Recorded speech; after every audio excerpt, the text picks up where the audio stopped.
Hey guys, my name's Crystal Kenny, and I'm in love with creating. All things artistic and imagination involved. I'm an American girl who chased her creative dreams all the way to Paris, France, making a living using photography. This podcast takes you inside the stories of all the artsy folks I've met along the way and gives you that extra push to discover your creative gifts. The desire to create is deeply inside each and every one of us, and I give you the tools and inspiration to find a new way of living a more creative life. This is La Vie Creative, the podcast.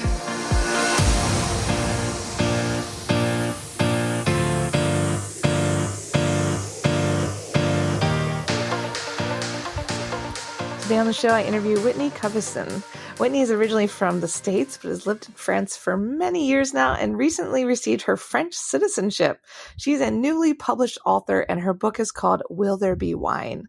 We talk about the book and her dating adventures and what it's like to be a first-time author. So welcome to the show, Whitney. How are you today? I'm doing great, thanks. Thanks so much for having me, Crystal. It's lovely to finally chat with you. I discovered you on Inspiral, as we were just talking about. And as someone who just published a book a couple years ago, it's always inspiring to meet someone else who just published their first book and all the excitement around that. And I'm definitely going to talk to you about that today. I can't wait. It's definitely an exciting time. I want to go back to the beginning, though, like I do with all my guests. Tell a little bit about where you're from and what brought you to Paris. Sure. So I am from Texas originally, from Houston. I have the whole French think it's hilarious joke about being Whitney from Houston. I'm Whitney Houston. French people love that.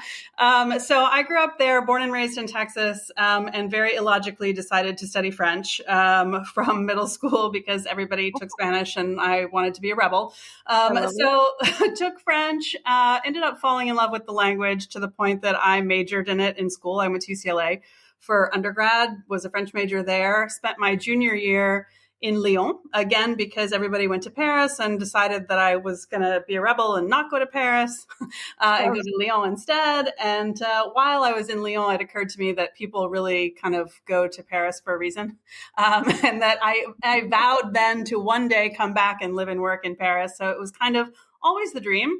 And I was just looking for the right job to get me here, and I found it in 2009. I came over with Microsoft. I was working in Microsoft in communications and found a job to be a speechwriter and communications director for the head of international sales, who's based here in Paris, and came over on a 2-year expat gig. And today is actually my 14-year anniversary of that day where I arrived in Paris.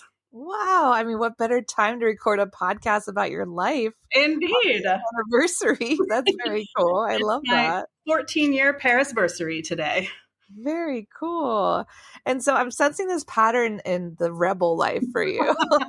Yes, it's come up a time or two. Yeah. And talk a little bit. I mean, we're going to talk about the book, but you were working for Microsoft in the US for a while in San Francisco, and then you moved to France. And so can you tell us a little bit about some of the cultural differences you experienced during that time? Yeah, I mean, I was actually working for Microsoft in Seattle. I was in San Francisco before that. I started my career in San Francisco after school, then went to Seattle for Microsoft and came over with Microsoft to Paris. There are certainly a lot of cultural differences from a work culture perspective, also from just a personal culture perspective, from a dating culture perspective. I can answer that question in so many ways. Where would you like me to begin? I mean, since the book is around dating and a divorcee, maybe we start with the dating differences. Yeah, I mean, the book, as you say, it's about an American expat who arrives in Paris, gets divorced, and starts over her sort of romantic life with Frenchmen in the world's, allegedly most romantic city on earth. And spoiler alert, it all goes very badly. It's a bit of a tragicomedy rom-com. Up until a point, it's a classic rom-com, but there's a lot of the cultural differences actually play in to the stories that she has, because she's meeting men in a different culture, in a different language, in a different context, and a different technology paradigm from when she was last on the dating scene, because it had been 10 years that she was with her ex.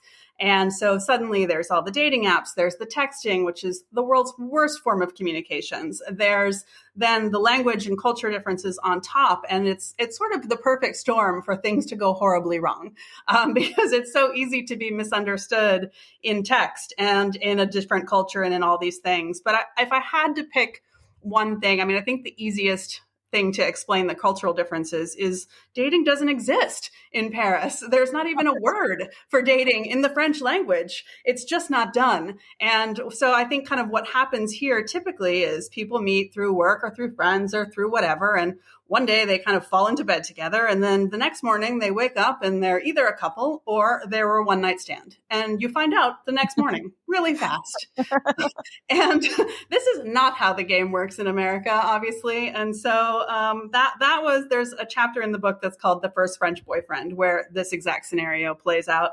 They wake up one morning.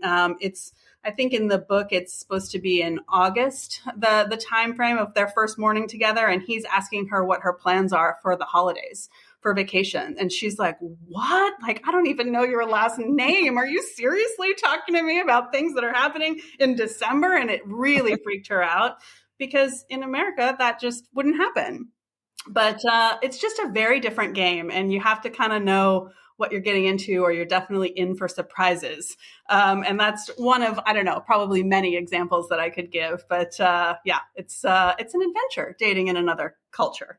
Oh, for sure. I mean, I think Paris could be one of the hardest cities to immigrate to anyway. And then when you throw in dating, it's like, yeah. Oh my goodness, am I on another planet? And I think a lot of people think, oh, it's going to be fun. It's so interesting. It's so sexy. And like you just explained, it's like, oh, wow, this is wow. you just quickly realize you're out of your depth. And I have, there's another chapter in the book that's called Frenched Again. It started out as an expression that I used when mostly bureaucratic administrative things were happening to me in France when I was just arriving and trying to get used to things. And it was like, you couldn't explain what happened. And I would just go, I don't know, I got Frenched. And I use that in all contexts now, including in dating, where something weird happens that I can't explain. I go, I don't know, Frenched again, whatever. It is what it is. I like that. That's a great way to sum it up without getting upset. It just becomes like a joke. You're like, I have no idea what's going on. Running long joke. And so, as you mentioned, the title of the book is Will There Be Wine? And Yes. Talk a little bit about how much the book parallels your real life and how much is fictional. I like to say that the book is, quote unquote, deeply inspired by real events.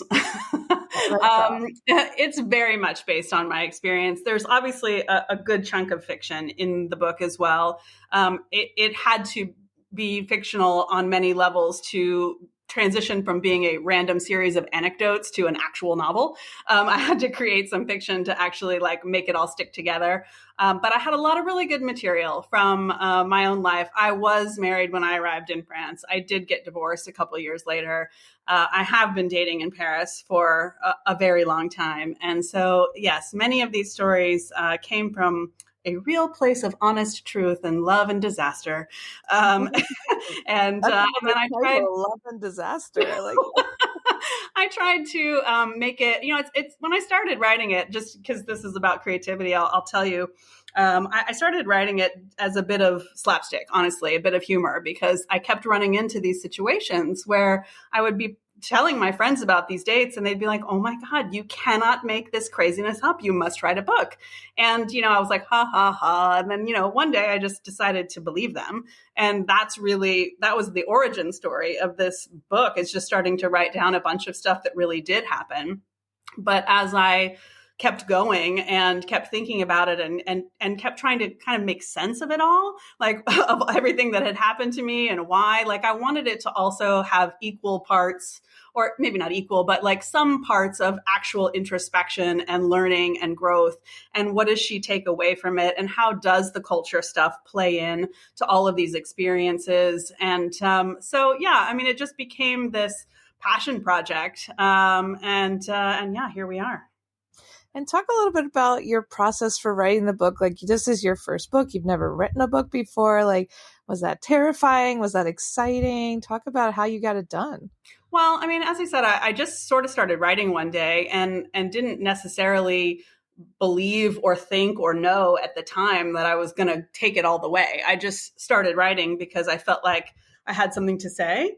And I was like, I'll just see. I'll keep going until either I get bored or it is done. And I never got bored. I just kept going. And I finished the first draft. I think it took about 3 years because I was also working like 100 hours a week at Microsoft. And I would go for months without touching the book. I would really just write on weekends or holidays or on planes or on trains, just whenever I had a free minute and some free headspace, which to be honest, like didn't happen that often. But whenever I found it, I jumped back in. And so about 3 years into that whole ordeal, I was like, wow, I think I've got a book. Like, I think it's done.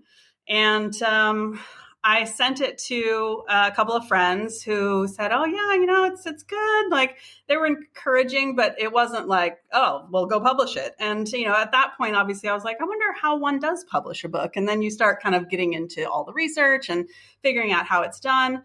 And so over the course of the next 2 years, I ended up working with 2 different editors, like freelance editors that I had hired. One was a structural editor, which basically gave me some feedback on how the book was built. At the time, it was kind of like 1 chapter per guy, more or less. Yeah. And within those more significant chapters, more significant relationships, there might be a little bit of flashback or a little bit of flash forward. And she was like, no, you can't do it like that. You can't, it's impossible to keep track of the timing. You need to pull that apart and tell those stories in full or get rid of the flash forwards in particular. And I was like, right, okay, that makes sense.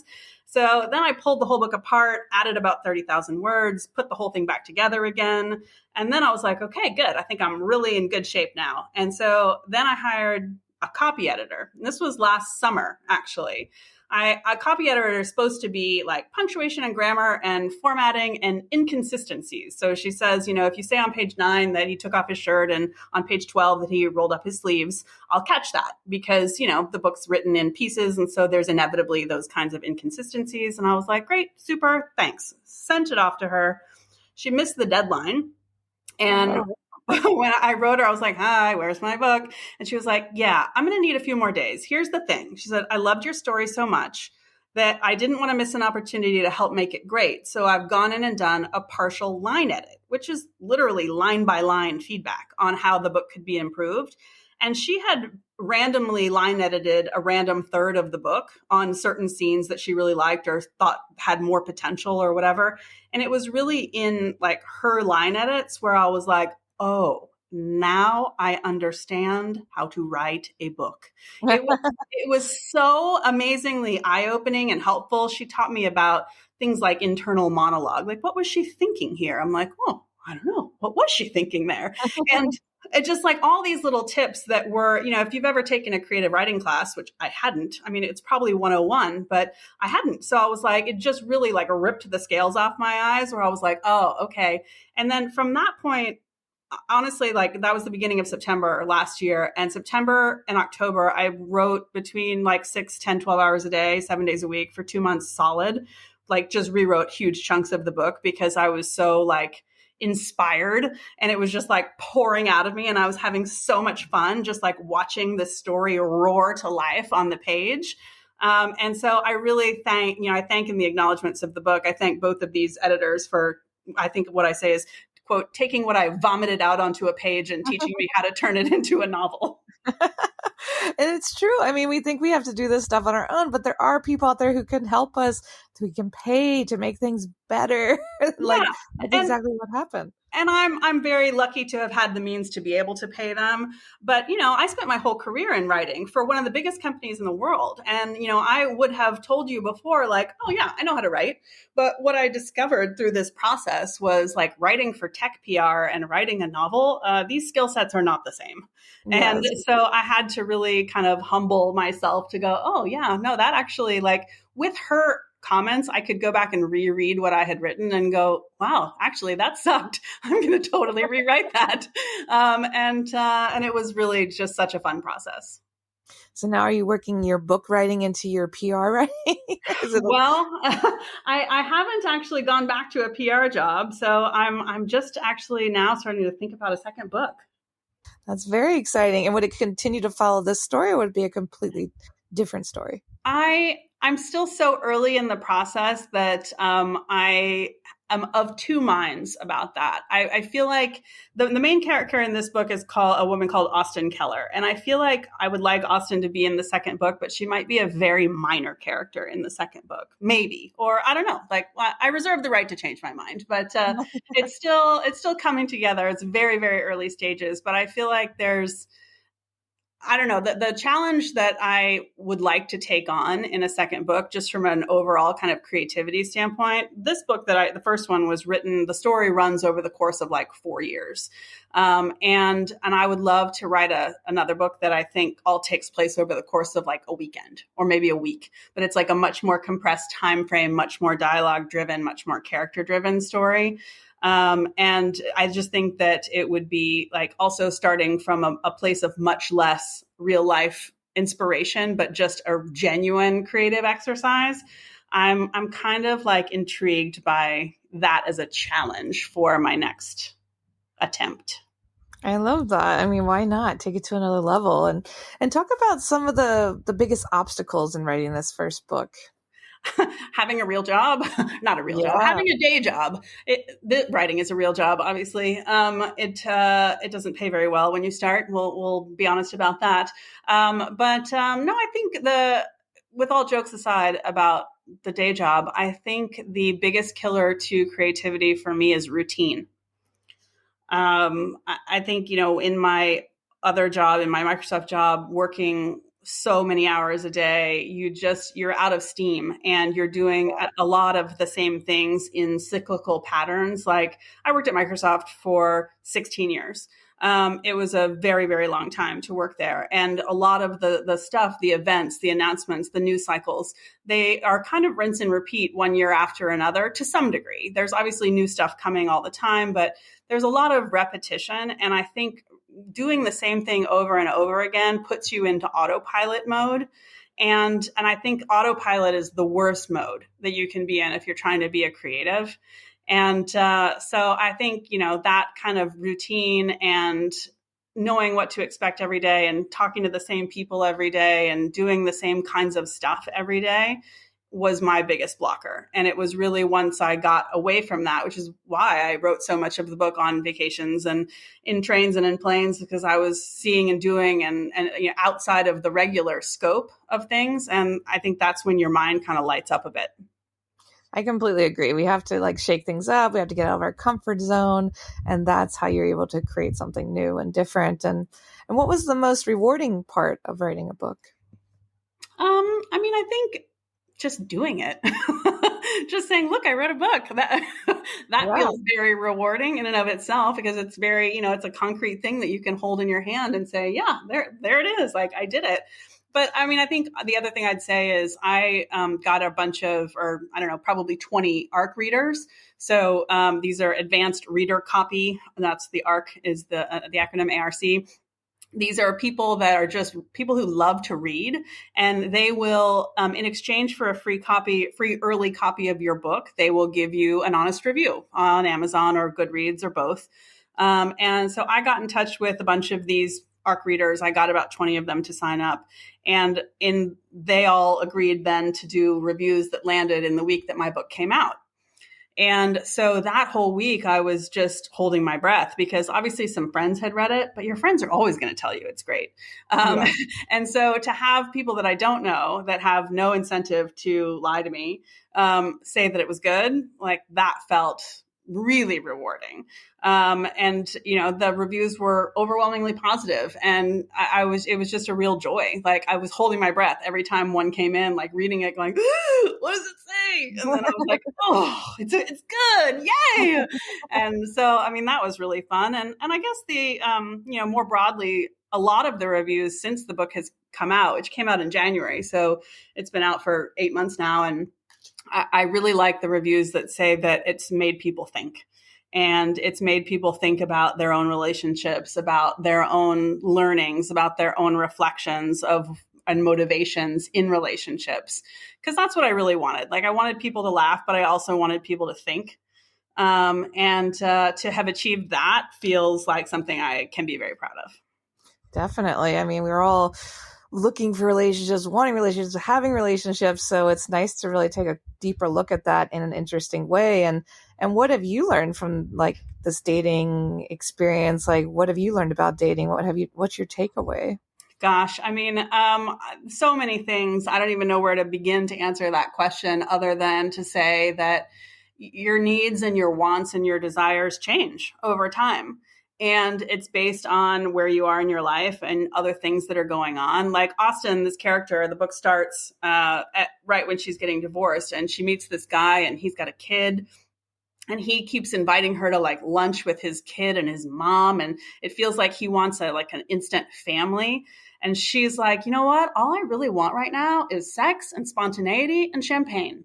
And should I feel bad about that? And her friends are like, no, you want what you want, but then, the reflection later is that it was all timing, right? Like if she had met that guy 5 years later, where she was in a different place in her life, like maybe she would have been thrilled to have been invited to family lunch. And so I think the key is just to be honest with yourself about what it is that you want and need and expect from other people. And that can be friendships or relationships or anything really. And to be thoughtful about why it is you need and want those things. Make sure it's coming from a healthy place, and keep checking in with yourself about what those needs are and how they evolve, and hopefully find somebody that is evolving on the same path, in the same general direction that you are. And, I think in my own personal life, I ended up getting divorced because my ex-husband and I, we kind of looked at the paths our lives were on and realized at some point we had taken a different fork in the road, and he wanted one thing and I wanted another. And it was just like, okay, well, we don't want the same thing. So we can't fight to make something work when at the end of the day, we want to end up in very different places. And so I think it's that kind of real honesty with yourself about what you need, where you're heading, and who you want to be on that path with. I think that's great advice, and a very hard reality to face sometimes. We know one too many people have just stayed because they're afraid to be alone or they're afraid to deal with that. So you do have to be brave, and congratulations for that.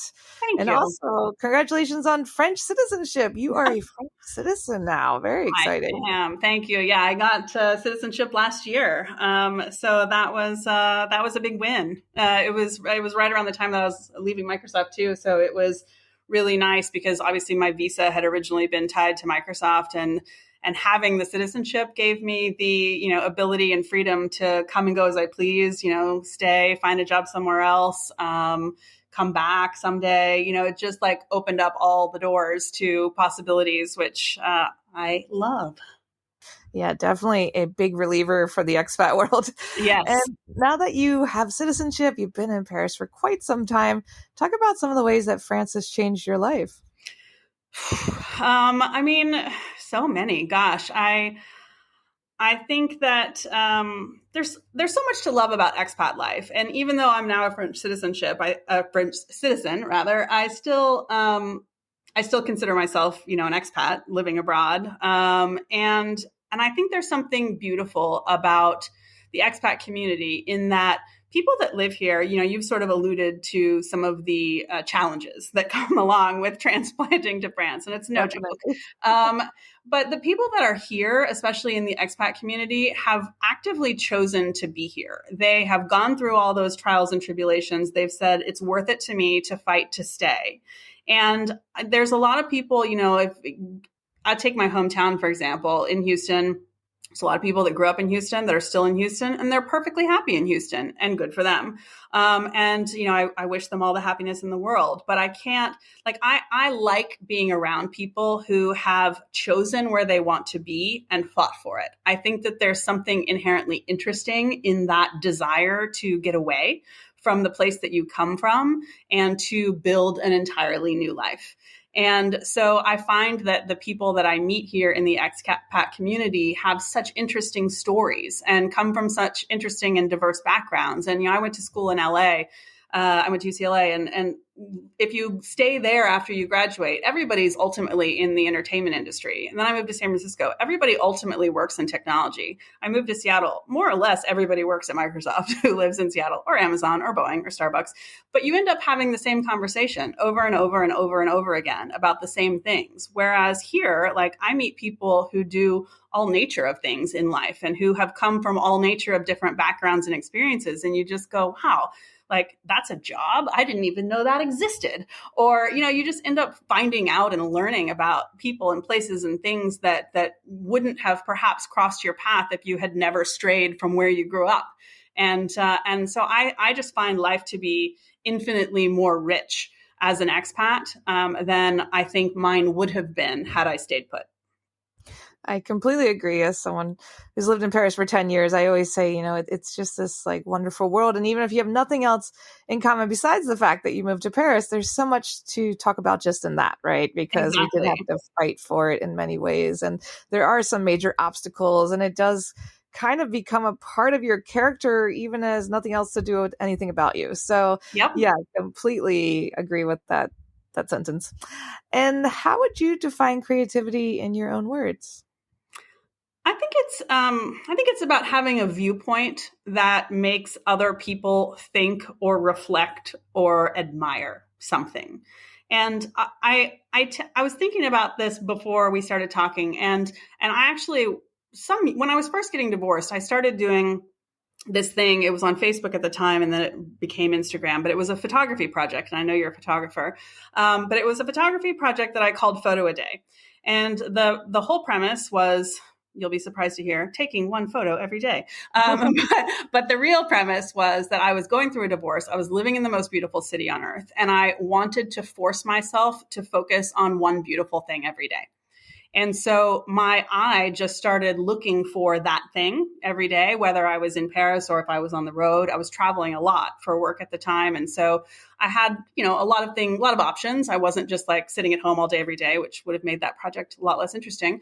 But because I was out and about in the world and kind of sad, I was like, okay, Whitney, like, snap out of it, find the beautiful thing. And so I did all these. I did it for 7 years. I did it for 7 years every day. I think I missed 2 or 3 days in that whole time. And it really trained my eye to look at things a bit differently. And there's a funny story from actually long after I stopped doing Photo a Day. I was with some friends. We were staying out in the countryside. It was around Christmas, I think. And we went for this walk in the forest. And it was this kind of frosty forest day. And I took a bunch of pictures and I posted them later on my Instagram. And one of the friends that was with me was looking at my pictures and said, gosh, that's a beautiful walk. I wish I had been there. And he was, so he was joking. But what his point is that I don't look at things the way that you look at things. And it's cool. I like your view on the world. And I was like, that's an interesting reflection. And I think it's that. I think it's just having a viewpoint that makes people stop or think or admire. There's a million pictures of the Eiffel Tower, right? But then there's like some pictures that are so cool and interesting and creative that you look at them and go, wow, that's like not what I see when I look at that thing that everybody else looks at.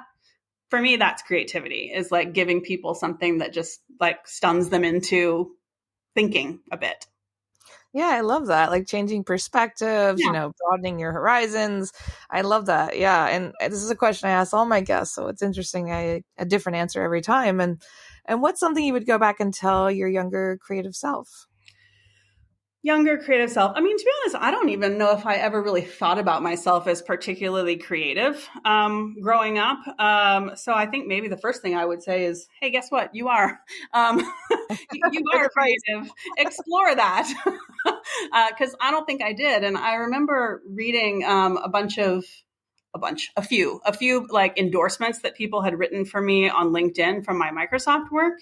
And the word creative came up a couple of times. And I remember being really surprised seeing that coming up, because it just wasn't something that I considered for myself, and especially in terms of just like working at Microsoft. I don't know, I would say strategic or whatever, but creative. And then I was like, well, I guess like creative is about problem solving as much as it is about art or about anything. It's just like, how do you take all the factors that could play into a given decision or outcome or story or painting or photograph or whatever, and put the combination together in the best way. And so, I guess the advice would be like, believe that there is that creative edge, and be just genuinely curious out in the world about learning as much as you can and understanding as many people's viewpoints and reading as much as you can and taking all of that in to like let it jump around in the washing machine of your brain and see what comes out, once it all like has time to settle in and mix together, because everybody's viewpoint is different. And if you're open to that possibility, I think you look for those things. Like I was looking for those photos in a way that I would have otherwise just been running through my life, not paying attention. Yeah, it's all about slowing down and looking for new viewpoints and ways to change our perspective and keep the wheels turning. Like you said, the washing machine has to keep going. We have to turn it on, switch it around. Yep. And I think that's a really beautiful note to end on. So where can people connect with you online, pick up Will There Be Wine? How can they find your book? Yeah, thanks. So the book is on Amazon. For those that are not in Paris, it is at the Red Wheelbarrow bookstore near Luxembourg Gardens for those that are in Paris. You can find me on social at Whitney Cubbison Writes. That's my writer's Instagram, and my personal Instagram, which is more just random pictures of stuff, is WhitCubby. So I can give you the links for show notes for both of those. That's where to find me. Perfect. Well, thank you so much for sharing your story with us today. I can't wait to see what you'll do this next book. And thank you again. Thank you so much for having me. It was a pleasure talking to you. Thanks so much for tuning in to La Vie Creative. You can find more information on MissParisPhoto.com. And if you enjoyed this show, please feel free to share and spread the word for all my creative guests. We have the power to help them to keep doing what they love. See you next time.